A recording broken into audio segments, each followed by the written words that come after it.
on m'a mis du GHB dans mon verre. Oui. Puis au lieu... Moi, j'ai pris... Je savais pas cette histoire-là. Ben non, mais c'est ça l'historique rapidement. Je suis partie en Floride.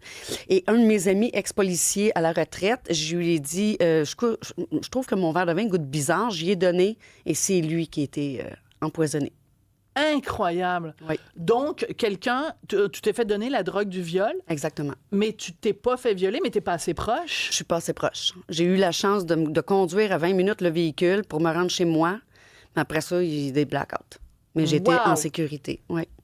Donc, en fait, cette chanson-là, elle est très rock, puis tout ça, puis on la trouve un peu drôle, mais c'est une chanson dramatique. C'est humoristique, mais c'est dramatique parce que ça arrive souvent. Ça arrive souvent, plus souvent qu'autrement aux femmes. Puis là, c'est rendu que même des hommes qui se font faire ça. Et même des fois, il y a des gens qui prennent ça récréativement. Oui, pour se stimuler. Moi, je trouve ça pathétique. Mais je trouve ça encore plus pathétique, c'est de se faire droguer pour avoir une femme. Je trouve ça...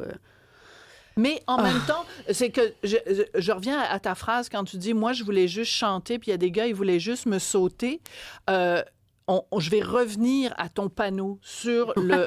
Non, mais c'est important parce qu'il y a un lien. Je vais revenir à ce fameux panneau au bord du pont Jacques-Cartier parce qu'on te voyait en camisole et t'as des seins magnifiques. Je ne sais pas comment sont tes seins en ce moment, mais... Ils sont encore magnifiques. Bon, ils sont encore magnifiques.